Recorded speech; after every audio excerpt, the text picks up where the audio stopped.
welcome back to my film and TV channel. You're all staying safe and well. I'm picking up on a BBC series that first aired while I was out of the country, so I missed this one first time round, but I've caught up with it now, so I'll have a quick look at it. I think it's worth a look. Yeah, it's getting reasonable reviews, if not fantastic. We're going to have a look at something that's called Dead and Buried. This is from Virgin Media Television and BBC Northern Ireland Television, so a co-production with them. And it's a 4-episode series that first aired on the 2nd of September 2024. So I'm recording this review on the 9th of October 2024, so a few weeks later, but it's out there on BBC iPlayer for about 11 months, so got the opportunity to catch up with this one if you want to. Yes, some people say do it, some people say don't, so we'll have a quick look at it. Please, if you are new to the channel, push those buttons, that subscribe button, push the bell notifications. It'd be great to have you on board. Everything film and TV, of course. I do stuff on my football team, Manchester City, as well. So if you know anyone who might be interested, if you're not yourself, give them a kick in my direction. I'll try and inform and entertain on all my channels. We do have subscriptions available at the moment as well, just 99p a month. You get immediate access to everything.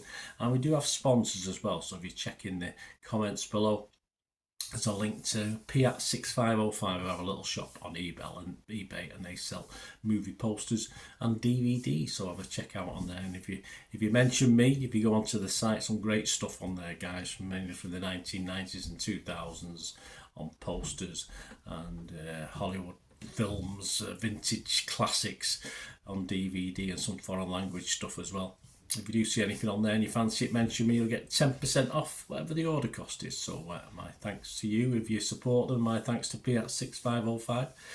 So if you're interested in supporting the channel yourself, I'll put my socials on at the end of this. But we'll get back to Dead and Buried. This was created by Colin Bateman, a 4-part adaptation of his play Bag for Life, directed by Laura Way. It stars Annabelle Scully, Colin Morgan, Kerry Quinn, Owen Rose, Wadge Ali, Neve Walsh, Michael Hanna, Declan Rogers and Joanne Crawford. So a lot of familiar faces and names to UK watchers, and I'm sure over the pond and other territories as well.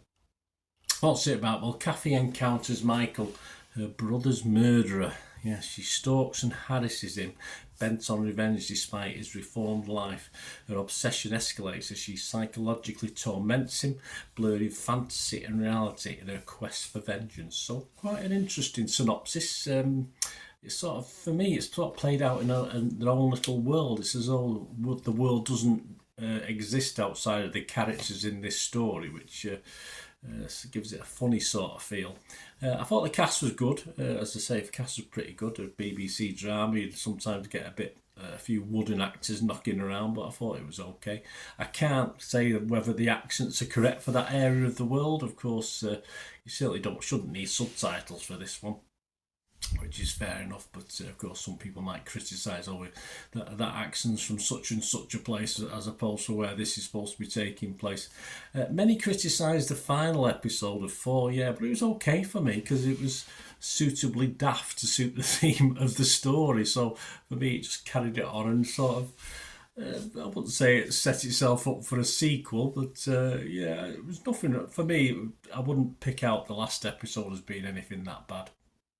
There are, of course, many, I'm sorry that wouldn't happen in real life moments in this, so you will have to put your brain into neutral. As I said, it feels as though it's taking part outside of the rest of Northern Ireland in this, but I think the best means of attack, yes, is to put your brain into neutral and just go along with it. I mean, there's one typical WTF moment at the end of episode 3. If you get that far, some people might not. I would totally understand if you don't. But there's an incident in a hospital, but then again, there's only one more episode to suffer, so why not carry on after that? I think the motives of the characters seem obvious from the synopsis, but they get a bit muddled as the thing goes on. And that might have been deliberate, I don't know, it might have been my old adult brain, I'm not too sure. But one thing I did like, actually, there's an element in this where to move the story along, which obviously you could say was a bit, I don't know, it's been done in other films, of course it has, but they move the story along through text messages, of course, through main characters. So for me, I thought it was quite good at times. The quiet times on screen were some of the best for me, which probably isn't a good sign, but I thought it was quite well done, and I've seen it done in lots and lots of films and series, but I don't know why it just stuck out in this as something more normal, perhaps in a bit of a wacky situation, which we get in this series. Though only 4 episodes, it did feel a little long, which is never a great sign, is it?